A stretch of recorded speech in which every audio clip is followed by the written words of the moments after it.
2017. And hello everyone at QCC. This is our first webinar in a brand new year. Happy New Year. And the question that is, I'm sure, on everyone's mind already, what are you going to do with this new fantastic year and 12 months of being effective, being energized, being excited and bringing change into the world, introducing new into your life? Are you ready for the new? Because at QCC, as you know, we are doing our best to be on trend, to offer you every month what you need most. And this month we are talking about intentions for growth. So it's a perfect theme for January. What do we mean, Maureen, with intentions for growth? So, Happy New Year, good to see you. I think probably if we were to do a survey of what percentage of humans around the globe set up new goals for January, as if all of a sudden they're going to, all of a sudden all the potential is going to come together with their performance levels and their energy, because that's what January does, isn't it? No. Yeah. Because every year you set up goals that are probably outside your reality or your expectation of yourself, or doesn't often allow for the growth path that your diary and your life really can enable you to do. So what we would love to do differently this year is not focus so much on the really big goals, but focus on really big intention for growth. And what we mean by that is choosing activities, tasks, and plans that will grow you taller and wider and deeper than what you already had coming out of 2016. So often people step in with the same or a version of plans for 2017 as they did with 2016. So I had a client in early December and we were talking about plans for 2017 and what's it going to look like and what do you want to get out of it.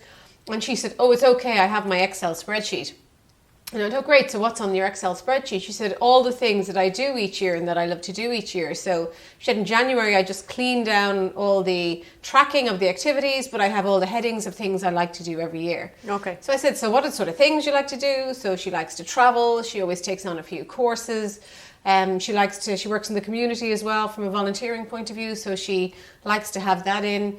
But ultimately, when we looked at it, it looked really great from a tracking of growth, but it was the same spreadsheet that was used year after year. So we want to invite you to have an intention at the smallest level of minute, hour, day, week, month, year, that is checking, what's my intention for growth here? Is it to grow in a way that I did last year, similar to last year, something that allows me to feel comfortable with my growth? Or can you step into an intention of growth that will purposely evolve you as a human, and that will evolve the degree to which you're getting success and evolve, therefore, the results and performance you get out of the activities and tasks you do?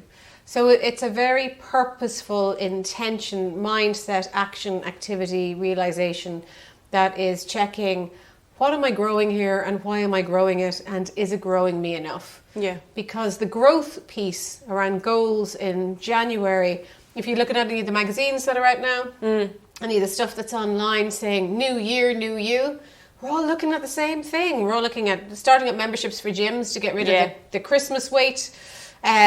Give up this and that. Give up this, give up that, start this, start that.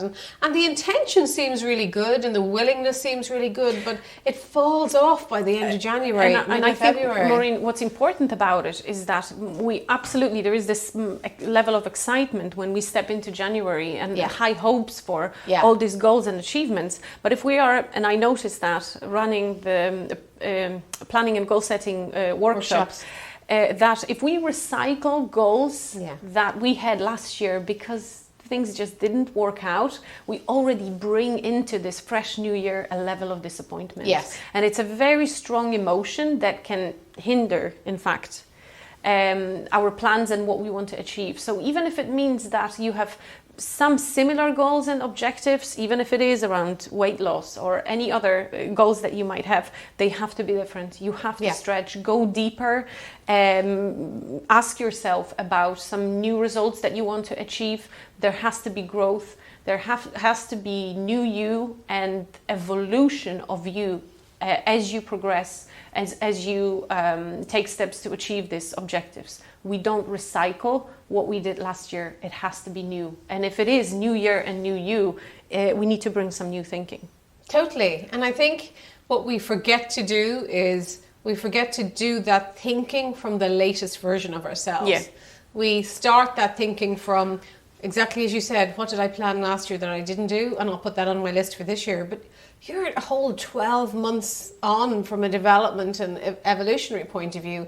So why would you have the same goals? Mm-hmm. Think of all the challenges you overcame last year, all the barriers you came up against and managed to enable yourself through and past, the people that came in and out of your lives, the gifts of uncomfortable moments where you thought, I'm not prepared here, and then you prepared yourself better for the next time. Yeah. All that new growth, you need to be taking a point of, I'm going to intentionally use the growth that I currently have in this fertile ground that I currently have in my mind and my body and my spirit and my emotions, and plan with that. So intentions for growth is very much about being true to the current version of you and using that as the place to build out your goals and your thinking and your planning, and stretching outside a space that you would have normally felt comfortable in, and bringing all the right supports and resources into that space to make it happen. And even to take it a step further, Maureen, not only are you different, but also the reality is very 100%, different. Yeah. If you follow and watch these webinars every month, in December we were talking about people trends. So you're a different person already, and the reality changed over the last number of months, and you really want to be on top of your game. You want to bring the best coaching, the most current coaching to your coaching clients. So start adapting this intentions for growth approach to yourself, and then you'll see yourself bringing it into coaching for your clients. What would that look like, Maureen? Well, for me and for some of the clients I work with, we build it down and break it down into a very simple, what do I need to do every morning to set up my intention for growth for that day? Great. So it becomes a daily intention practice. And when you start with that, and some people do different things, it needs to be personal, it needs to wake you up into a reality that serves the latest version of you, because again, I'm a different version of me than I was yesterday morning. Mm-hmm. So it has to allow for that organic growth. But it has an intention that sets out, I am going to do, and whatever your activity is in that day, in order for me to grow and evolve as a person. Mm-hmm.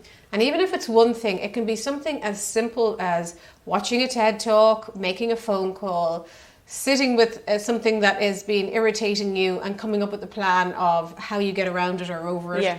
Asking someone for help, sharing information. For me, for 2017, I am increasing my intention for growth around the giving piece. So giving back knowledge, giving back time to people that maybe don't often have access to it. So it doesn't even have to just be about you. It can, and we encourage and invite you, though it includes other people.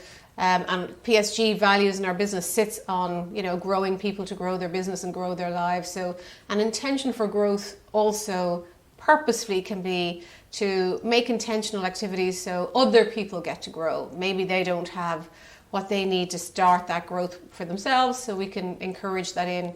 Again, daily basis, that might be something small. Maybe there's something a little bit bigger on a weekly basis, something bigger on a monthly basis. But if we don't set up the next 12 months with this discipline of mindset with an intention to growth, we will be in December 2017 going, what did you generate this year for yourself? What difference did you make? How did you grow and evolve? And people go, oh, right, I did a load of stuff, but how meaningful was that stuff? How significant? How did it fit with your purpose? What legacy did you leave this year to support your values and who you are? So it is a very intentional, disciplined plan with the view of evolving yourself and others. So by the sound of it, Maureen, it requires different thinking. Yeah. So if we were to support our viewers in recognizing the right emotions that the new plan for the new them will sort of evoke within us, and even from a point of view of coaching, what sort of emotions or feelings will our clients talk about when we know that we are really stretching? Well, first of all, we've got to be clued in and tuned into the emotions that support the motivation of our client to move forward. So there are things that motivate some of my clients that hold other clients back.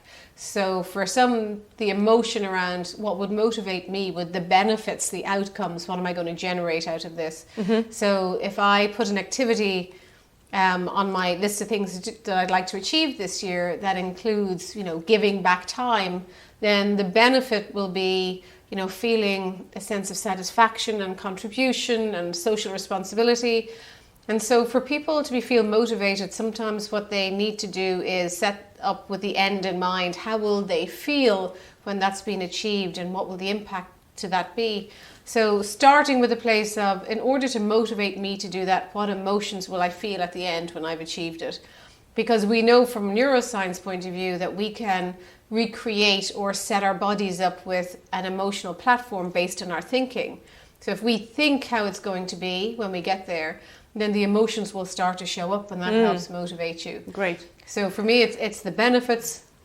How will I feel when I've achieved that? What will it be like when I get there? How will other people achieve or feel when we get there? And that really starts the right chemistry in our body to help motivate us and move us forward. And it already sounds exciting as you talk about it, because we have to look at ourselves as a whole system, but also support our clients in recognizing how they perform and what they achieve as a whole system. Yes, it's not only about totally. our thinking, but especially when it comes to achieving results that we want in January and being satisfied with the results in December. It is important to make sure that the right emotions are there, and we really feel excited about what's coming ahead for us. Totally agree. So fantastic, positive intentions. We are meeting again to talk more about this topic during our event. Yes. So be there with us. Make sure that you're there with us. If you need any help and support from us also on a personal level with your plans, your objectives, your goal setting, make sure that you reach out to us. Find other members of QCC who can also support you. It's a great community. It's a fantastic community. It's amazing, and we always feel so privileged being part of it, and of course we help lead it out, but we get led often by what you need and what you want and what your demands are and what your clients' demands are. And I think at this, we've covered it before, but you're making me think about it again, Joanna, which is really important because we talk about it often, is in January there's a lot of head thinking that goes on because it's about planning, prioritizing, goal setting, lists, to-do lists, checklists. And people forget the heart of their intention for growth. But if you support and balance them out, how you get stuff done and how you treat people, then you have a much better chance of those seeds that you're now sowing growing strongly and being resilient, but also the satisfaction of seeing those seeds grow, because it'll support your heart and your values, and it'll support your head and your potential. So balance out your intentions for growth. Evaluate what works well for you, stretch it, so look at what would work brilliantly for you, decide how you're going to get that stuff done and how you will treat yourself and others while you're getting it done, and that will really set you up with a strong base for growing this year bigger and better than you did last year. So it means that really we all have to bring our full self into this year, and we will bring our full self into this month's event. So be there with us. And the last Tuesday of January, we'll see you there. We're online, we're active, we're always there. So reach out to us if you need any support. And good luck this year with your intentions for growth and all your plans and goals. We'll see you again in February. Bye.